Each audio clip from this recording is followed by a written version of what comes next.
Imagine if the war that changed the face of the earth was not decided solely by bullets and cannons, but with the help of a man who never existed, or an entire army made of air and balloons, or perhaps a battalion of magicians who managed to erase entire cities from the map. Have you ever heard of the stealth planes that landed at military airports with engines running, but with cockpits completely empty of pilots? Do you know that the Nazis sent secret expeditions to the mountains of Tibet to search for the Gate of Shambhala and the entrance to the Hollow Earth, believing that a race of giants lived there who would grant them the first nuclear weapon? Welcome to a new file from the archives of The Investigator. Today, we are not talking about the history you studied in school. We are opening the black vaults that have remained closed for 80 years. We will dive into the depths of the oceans where U-boats disappeared, loaded with gold that vanished under mysterious circumstances. We will analyze the reports of pilots who were chased by unknown balls of fire they called Foo Fighters, which continue to baffle intelligence agencies to this day. In this feature-length documentary, we will reveal to you the 10 strangest, most secret, and most mysterious stories in the history of World War II. These stories will make you wonder, were we truly alone in that war? And what were the hidden forces pulling the strings from behind the curtain? Prepare yourself, for what you are about to hear is not just history, it is the deepest investigation into the strangest events of humanity. Are you ready to uncover the hidden truth? I am the Investigator, and today we begin our investigation into the secrets of the Great World War. To begin our investigation into the strangest events of World War II, we must pause for a case that is both brilliant and morbid. It is early 1943. The world is boiling, and Europe groans under the boots of Nazi soldiers. The Allies had made a fateful decision at the Casablanca Conference. Italy must be invaded to topple Mussolini and open a gap in Hitler's wall. Sicily was the obvious and logical target for everyone, including Hitler himself. The problem facing the chiefs of staff was, how do we convince Hitler that we will not attack Sicily, while every map points right at it? Here we enter the dark territory of strategic deception.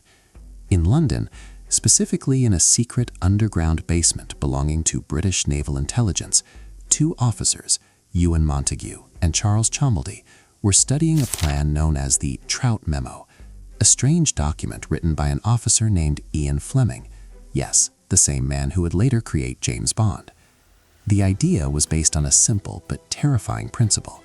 If you want the enemy to believe a lie, do not send it via a live spy who might break under torture. Send it via a dead man who cannot speak. The search for the perfect body began. Not just any deceased person would do. They had to find a man with no family to claim him, someone whose cause of death would suggest to German pathologists that he had drowned at sea. In January 1943, they found their man in a London morgue, Glyndwr Michael, a poor homeless man from Wales who had committed suicide by consuming rat poison. The poison caused lung fluid buildup, a symptom that perfectly mimicked drowning. The body was kept in a special refrigerator, and the British investigators began creating a human being out of nothing. They decided to name him Major William Martin, an officer in the Royal Marines. But were a name and a uniform enough?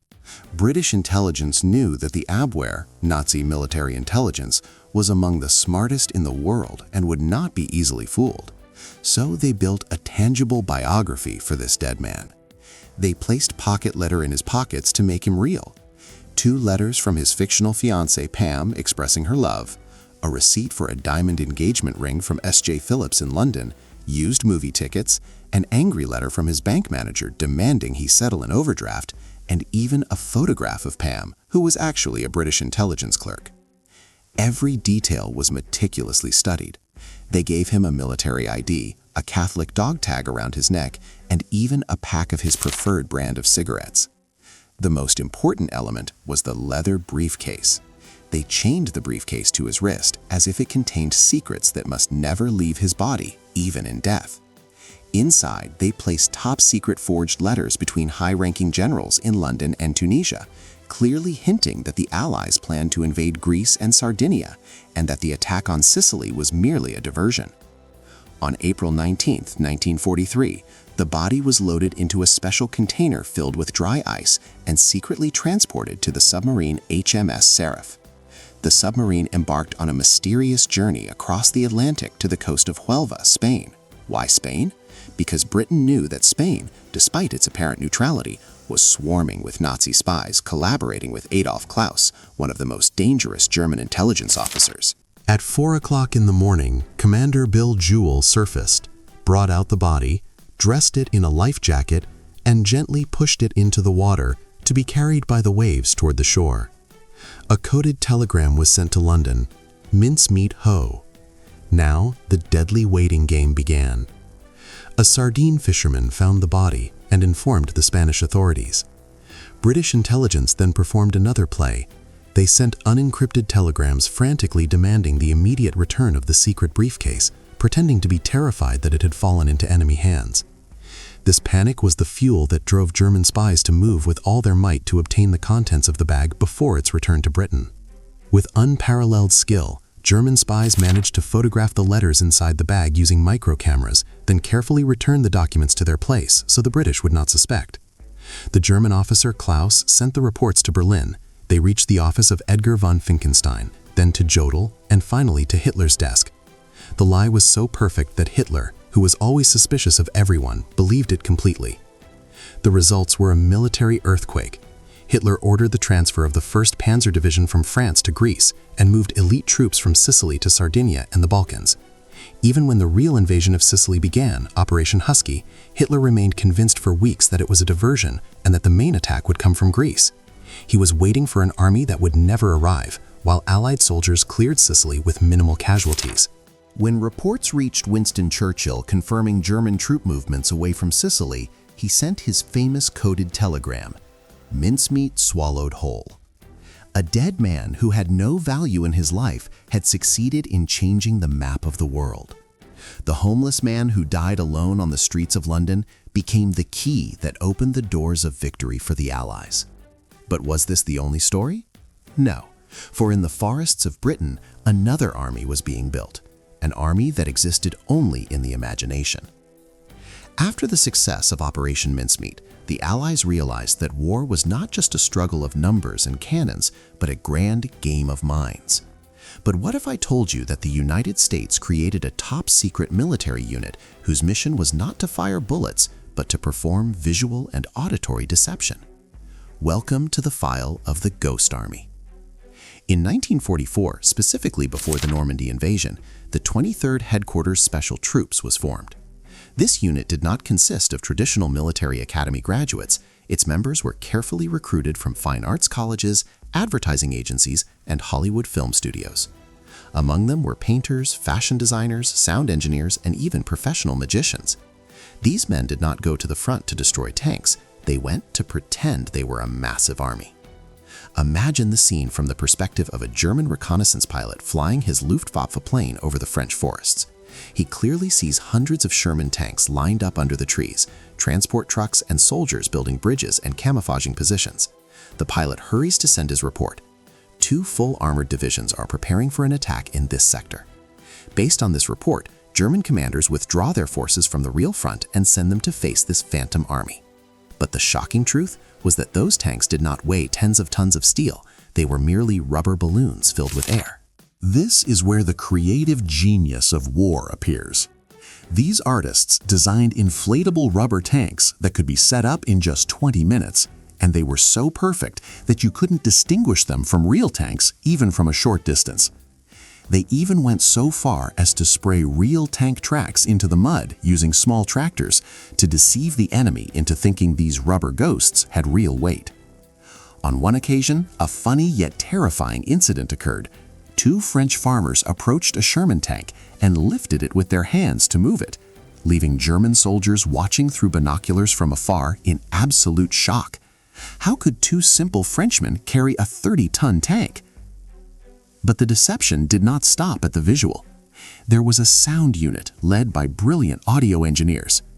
These engineers recorded real sounds in training camps in the US, the roaring of tank engines, the screeching of iron treads, the sounds of soldiers building bridges, and even the noises of cooking and camp chatter. They mounted giant speakers, the most powerful of that era, on military trucks and broadcast these sounds into the forests at night. The enemy would hear the noise of an army moving 15 kilometers away and begin shelling the area with heavy artillery, where there was nothing there but a single truck playing a recorded tape. Because the Nazi investigator would not be satisfied with just what he saw and heard, the radio deception unit did amazing work. Professional radio operators mimicked the transmission styles of real units and broadcast encrypted messages, deliberately easy to crack, talking about fictional military movements. They created an atmosphere of informational chaos that left German intelligence scratching their heads. The smartest part of this operation was what is known as mantle deception or field psychological warfare. Ghost Army soldiers wore the insignia of real military units that were not present in the area and drove their trucks, empty and covered, repeatedly through French villages and towns. They would go to cafes and bars, pretend to be drunk, and leak fake secret information in front of waiters or local residents, knowing that these villages were teeming with Gestapo spies. Every piece of this puzzle aimed for one thing: making the Germans believe the Allies' striking force was in the wrong place. The greatest achievement of this army appeared in Operation Viersen in 1945. This small team managed to convince the Germans that 2 full divisions, 30,000 soldiers, were preparing to cross the Rhine River at a specific point. The Germans massed their forces to face this threat, while the real U.S. Ninth Army crossed at another point peacefully and with minimal resistance. Military historians estimate that the Ghost Army saved the lives of between 15,000 and 30,000 American soldiers thanks to these tricks. What is strange and intriguing is that these heroes returned home after the war and were forced to sign a pledge of absolute secrecy. No one, not even their families, knew what they did in the war for 50 years. The world believed they were just administrative units until their files were declassified in the 1990s. They fought with imagination and won with art, proving that the most powerful weapon in war might not be the atomic bomb, but illusion. But if this army created a beautiful illusion to save lives, on the other side of the world, specifically in the dark forests of Manchuria, another army was creating real nightmares that the human mind can hardly comprehend. If the Ghost Army used air and balloons to save human lives, what we are about to open now is the exact opposite. We now move to the forests of Manchuria in occupied China, where a massive facility of 6 square kilometers was located, surrounded by high walls and electrified barbed wire. This facility was not an ordinary prison. It was officially known as the Epidemic Prevention and Water Purification Department. But behind this simple name hid hell itself. Welcome to the file of Unit 731. Under the direct supervision of the Japanese doctor and General Shiro Ishii, this place turned into the largest laboratory for human experimentation in history. Ishii was not looking for cures for diseases. He was searching for how to turn deadly epidemics into biological bombs that could annihilate entire cities. But to test the power of these weapons, he needed guinea pigs, and these pigs were not animals, they were humans. In the language of the doctors inside Unit 731, they were not allowed to call the victims by their names. They were called maruta, a Japanese word that literally means logs or blocks of wood. The doctors would say, "We do not kill humans, we cut wood." This dehumanization was the fuel that allowed them to commit atrocities beyond human comprehension. The first and most terrifying of these atrocities in our files is vivisection. Doctors would open the bodies of victims while they were alive without using any kind of anesthesia. Why? Because Shiro Ishii believed that anesthesia spoiled scientific results and changed the state of internal organs. Victims would watch their organs being removed while fully conscious, in muffled screams that no one heard outside those concrete walls. Doctors would remove parts of the liver, lungs, or even intestines just to see how a person dies slowly and under what pressure. The madness did not stop there. Ishii was obsessed with the bubonic plague. Unit scientists bred millions of plague-infected fleas and designed special ceramic bombs, Uji bombs, to explode at low altitudes and spread these fleas. To ensure their effectiveness, they would tie Chinese and Soviet victims to poles in firing ranges, explode the bombs over their heads, and then monitor by the second and minute how the disease began to eat their bodies. In other rooms, frostbite experiments were conducted. Victims were taken out into the bitter Manchurian cold, and ice water was poured on their limbs until they froze solid as stone. Then doctors would strike the frozen limbs with sticks to ensure they were completely frozen, confirmed by the sound of metal hitting ice. And after that, they would try to thaw the ice in brutal ways, such as pouring boiling water directly onto the frozen skin, causing the flesh to fall off the bone before the eyes of the wretched victims. Experiments also included placing humans in high-pressure chambers until their organs exploded, injecting them with animal blood, or exposing them to massive doses of X-rays. Investigators and historians estimate that at least 3,000 people were killed inside this facility, while hundreds of thousands died in surrounding Chinese villages due to epidemics spread by Japanese aircraft as part of their field trials. But here lies the real and most shocking secret in our file today: the Great Deal. When Japan surrendered in 1945, Shido-ishi blew up the facility, killed all remaining witnesses, burned the bodies, and fled with the scientific results he had collected over the years. Instead of the United States prosecuting him as a war criminal in the Tokyo trials, American intelligence made a secret deal with him. Give us all your biological research and the results of your experiments on humans, and we will grant you absolute immunity, you and all your doctors. Yes, exactly as you heard. The United States wanted that scientific data, which could not be obtained in any ethical laboratory, to use in the Cold War against the Soviet Union. Thanks to this deal, Shido-ishi did not spend a single day in prison. He lived a luxurious life and died in his bed in 1959. Moreover, many Unit 731 doctors later became deans of medical schools and heads of major pharmaceutical companies in Japan, as if nothing had happened. The secrets of Unit 731 remained buried in secrecy for decades, and the Japanese government did not officially acknowledge its existence until the late 1990s. It is the story that proves that truth is the first victim in wars, and that justice may be bought and sold for blood-stained scientific files. But if the Japanese excelled in the weapon of microbes, the Nazis in Germany were obsessed with another kind of power, a power that transcends science to reach magic and the paranormal. Prepare yourselves, for in the next section we will open a top-secret file where technology meets myth and where Hitler sought to possess the weapon of time. While Allied armies advanced from the west and east, and the Nazi collapse seemed like only a matter of time, an elite SS general named Hans Kammler was supervising a project so secret and dangerous that Hitler himself described it as the weapon that will make the enemy kneel in a moment. We are not talking about a jet plane or a giant tank. We are talking about something that transcends the boundaries of the mind. Welcome to the file of Die Glocke, the Nazi bell. The threads of this case begin in the abandoned Wenceslaus mine in Lower Silesia, near the Czech border. There, under heavy guard from SS forces, a massive complex known as Project Riese, meaning giant in German, was built. This complex was a sophisticated network of tunnels and concrete halls built into the heart of the mountain. In the center of this place sat a strangely shaped device, resembling a large bell, made of heavy and hard metal, about 4 meters high and 3 meters wide. What did this bell do? According to testimonies given by SS officer Jakob Sporenberg during his post-war trial, the device contained 2 internal cylinders that rotated at enormous speeds in opposite directions. The device was filled with a mysterious liquid substance resembling mercury, reddish-purple in color, which Nazi scientists called Serum 525. When the bell was operated, something terrifying happened. It emitted a glowing violet aura and produced a humming sound so strong it caused nausea and dizziness in anyone who approached it. But stranger still were the physical and biological effects. Reports stated that the device caused gravitational disturbances around it, and that plants and animals placed in the test perimeter would decompose and turn into a gelatinous substance within seconds.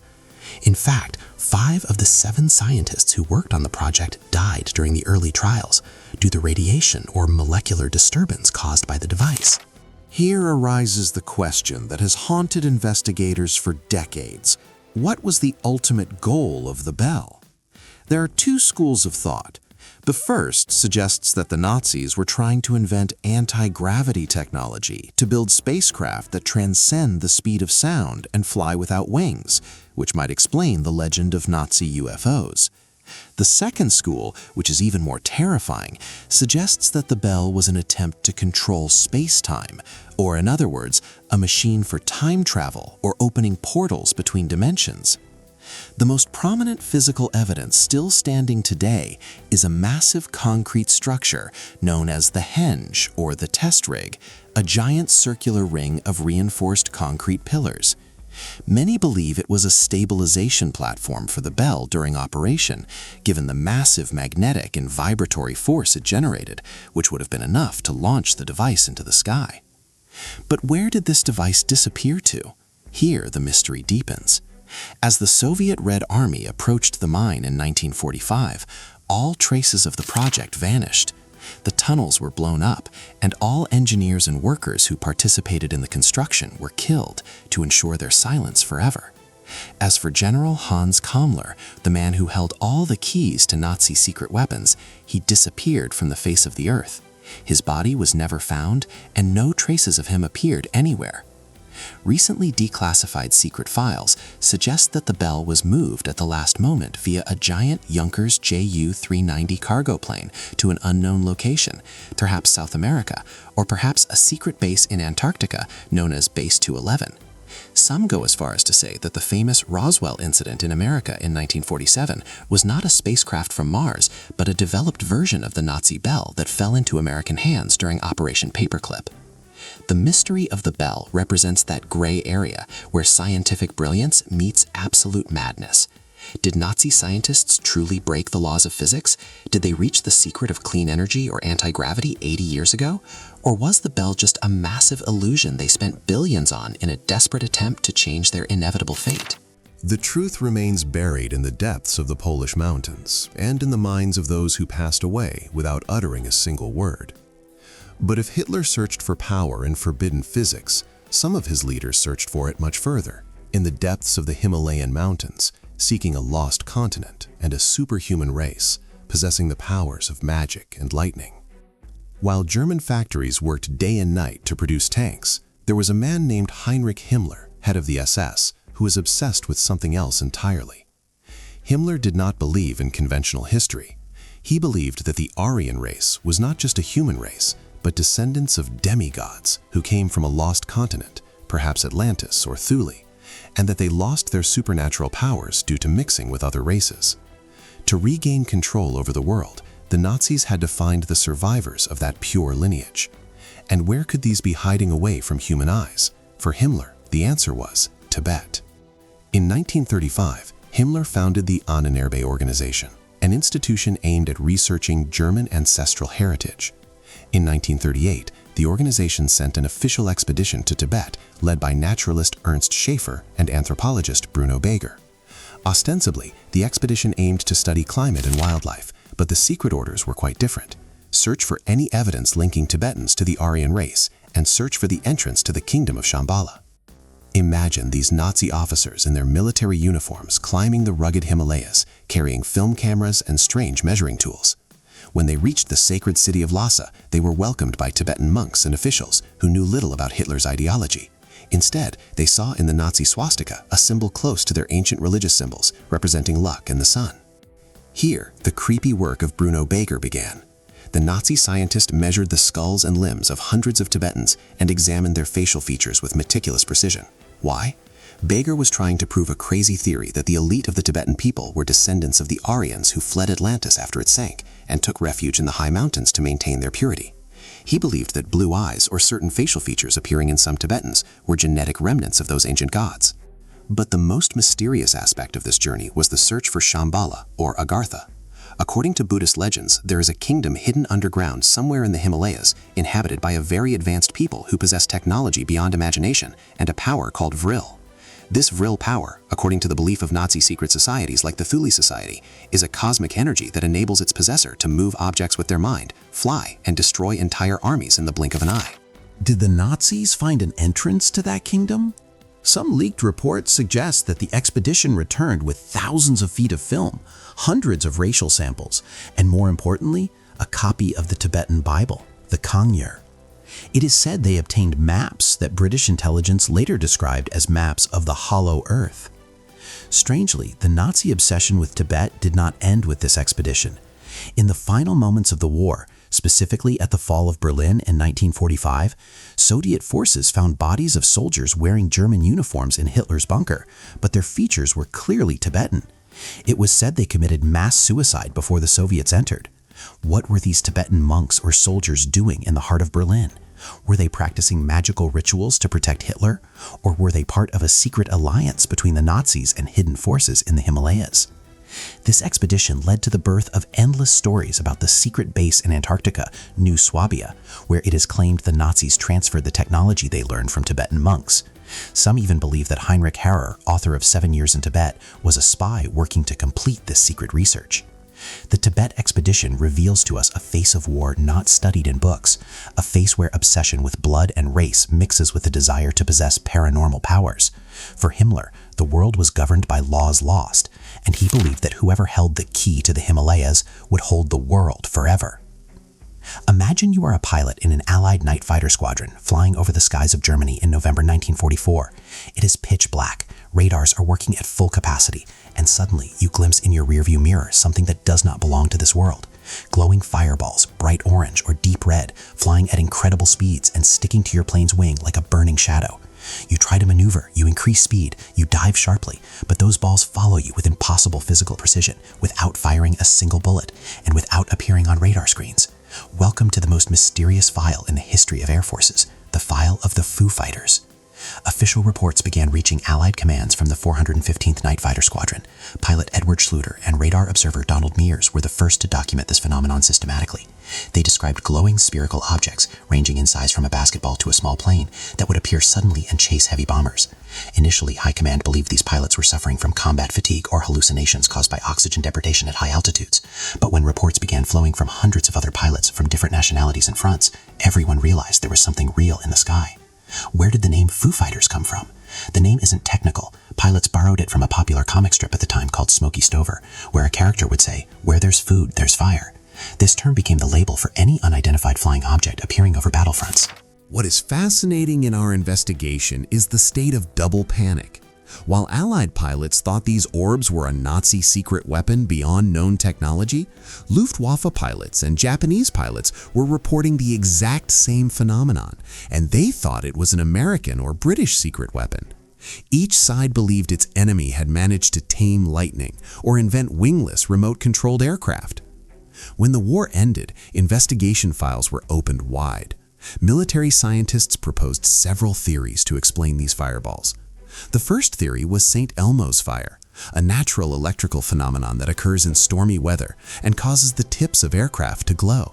But pilots debunked this theory, stressing that the balls moved with complete independence, performed intelligent maneuvers, and avoided machine gun fire, which a natural electrical discharge does not do. The second theory, more closely linked to Nazi secret weapon stories, suggested that the Germans developed circular aircraft called Feuerball, Fireball, which were automated devices equipped with small jet engines and radar jamming technology. It is claimed that Austrian engineer Victor Schauberger worked on projects for disc-like aircraft powered by biovortices. However, no wreckage or blueprints for these devices were found in destroyed Nazi factories after the war, leaving this theory in the realm of speculation. This brings us to the most controversial area. Were Foo Fighters an extraterrestrial phenomenon? In 1953, the CIA formed a panel known as the Robertson Panel to study Foo Fighter files collected during the war. The results were vague and inconclusive, opening the door to the hypothesis that those balls were not man-made. WWII was the first time humans invaded the atmosphere in such density with thousands of planes, and some researchers believe this intense human activity caught the attention of other entities who decided to observe and verify this primitive yet destructive technology we use. Declassified reports from British and American military archives revealed amazing events. Sometimes these balls would penetrate bomber formations and pass through the aircraft structure itself without causing any physical damage, as if they were non-material entities or made of pure energy.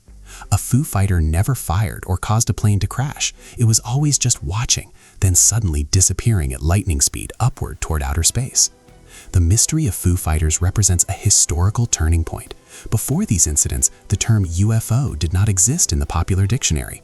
The skies over Berlin, London, and Tokyo were the first stage for the appearance of these objects that continue to baffle scientists to this day in contemporary UAP files. While Berlin was burning in May 1945 and Nazi leaders were committing suicide or fleeing, a final order was issued by the German Navy Command, Kriegsmarine, to all submarines deployed in the oceans: cease fighting and surrender the vessels to Allied forces. Many responded, but dozens of submarines, known as the Wolves of the Atlantic, vanished completely from radar screens. They did not surrender, Allied ships did not sink them, and their wreckage did not appear on shores. Welcome to the deepest and most mysterious file, the Ghost Fleet. The threads of this mystery begin with an incident that shook US and British intelligence months after the end of the war. In July 1945, the German submarine U-530 suddenly appeared off the coast of Argentina, followed in August by the appearance of U-977. What was strange was not just their appearance, but the state the submarines and their crews were in. U-977 had spent more than 66 consecutive days underwater, sailing from Norway to South America on a suicide mission. When investigators asked Captain Heinz Schaffer about the reason for the escape and what he was carrying, his answers were vague, opening the door to one of the biggest conspiracy theories in history. Did high-ranking Nazi leaders, or perhaps Hitler himself, escape on these submarines? But the investigator doesn't stop at theories, he looks at documents. Documents point to the file of U-234, a massive submarine intercepted in the middle of the ocean while on its way to Japan. When Americans searched it, they were stunned. It wasn't just carrying soldiers, it carried 560 kilograms of uranium oxide, plans for jet planes, V-2 rockets, and even a disassembled Me-262 aircraft. Most suspicious was the presence of 2 Japanese officers on board who committed suicide as soon as they realized the submarine was surrendering. Why were the Nazis sending uranium to Japan at the last moment? Was there a joint nuclear project?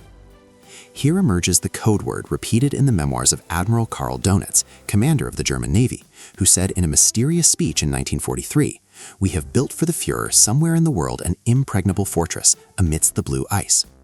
This statement sparked the search for Base 211 in the New Swabia region of Antarctica. Secret reports suggest the Nazis sent exploration expeditions to Antarctica and mapped warm tunnels under the ice resulting from volcanic activity. It was claimed that an entire fleet of submarines, called the Führer's Convoy, transported secret technologies and perhaps royal genes to that base to build a Fourth Reich away from the world's eyes. Naval investigators also speak of ghost submarines appearing in sailors' reports for years after 1945. Stories of completely black submarines without identification numbers emerging from the depths of the Atlantic, observing merchant ships for several minutes, then diving at lightning speed and with an eerie silence inconsistent with the technology of that era. Were these the submarines that developed the anti-gravity technology we discussed in the Bell file? And we cannot talk about missing submarines without mentioning Nazi gold. Reports estimate that at least 50 German submarines are still missing today. Treasure hunters believe these submarines were not carrying soldiers, but were floating vaults loaded with gold bars, diamonds, and rare paintings stolen from Europe's museums. The plan was to transport these riches to South America, to fund the lives of escaped leaders, or to prepare for the future return of the Nazi Party. One of the most terrifying mysteries is what happened to the crews of the submarines lost at sea. German submarines are nicknamed iron coffins, as more than 75% of their crew members were killed during the war. But folklore among divers speaks of haunted submarines, where it is said some submarines found later contained full crews at their stations, without any trace of injury or drowning, as if time had suddenly stopped for them, or as if they died of a sudden fear that left them no chance for survival. The Ghost Fleet file poses a pivotal question. If Germany was militarily defeated on land, did part of its system succeed in surviving underwater? While the Nuremberg courts were setting up gallows for Nazi leaders on charges of crimes against humanity, American military cargo planes were secretly taking off from Germany's ruined airports, loaded with a treasure of another kind. They were not carrying gold or paintings, they were carrying human brains. Welcome to the most controversial file in the history of the Cold War, Operation Paperclip. In 1945, as the war drew to a close, American intelligence realized that the next battle would not be against Germany, but against the former ally, the Soviet Union. Whoever possessed Nazi technology, especially rockets and chemical weapons, would control the world in the 20th century. Consequently, the U.S. Department of Defense issued secret orders to find 1,600 German scientists and engineers and kidnap them before the Soviet comrades could reach them. But there was a major ethical and legal dilemma. U.S. President Truman had explicitly forbidden the recruitment of any scientist who was an active member of the Nazi Party or had committed war crimes. Here, military intelligence played the investigator game to manipulate the law. Officers reviewed the files of these scientists, and whenever they found a mark indicating their membership in the SS or the Nazi Party, they would remove it and clip a simple white paperclip to the file as a signal that this person's biography had been sanitized. From here came the name that would haunt the American conscience forever: Operation Paperclip. The most prominent of these ghosts was the genius Wernher von Braun. To the world, he is the godfather of the American space program and the man who designed the Saturn V rocket that took humans to the moon. But to the investigator digging through secret files, von Braun is the same man who designed the V2 rocket that rained death on London, and the man whose rockets were built in the secret underground Middlework factory, where more than 20,000 slave laborers were killed under brutal conditions. How did the Nazi engineer of death turn into an American national hero? It didn't stop at rocket engineering. The operation included scientists in much darker fields. Take, for example, Hubertus Strughold, nicknamed the father of space medicine. This man, whose memory was honored for years in America, was later revealed by documents to have conducted horrific human experiments at the Dachau concentration camp. He placed prisoners in pressure chambers simulating high altitudes until their lungs exploded, or drowned them in icy water to observe how the human body freezes. All that blood-stained data was transferred to America and used to design astronaut suits and survival systems at NASA. Why did the world stay silent about this? The answer was fear of the Soviets. On the other side, Moscow was conducting a similar operation called Operation Osaviakim, where Soviet forces in a single night kidnapped more than 2,000 German scientists and technicians along with their families at gunpoint and moved them into the depths of Siberia to work on the Soviet nuclear program. World War II had ended, but the War of Mines had just begun, and Nazi scientists were the most important chess pieces in this game. What is astonishing is the degree of infiltration these scientists achieved in American society. They became department heads at major universities, consultants at the Pentagon, and directors in intelligence agencies. Some even received the Presidential Medal of Freedom.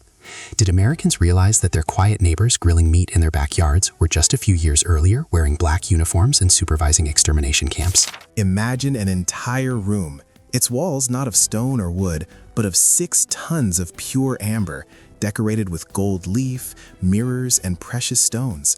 A room that glows orange and purple as soon as a single candle touches it, so much so that visitors felt they were inside a giant jewel. This was not a legend from the 1001 Nights.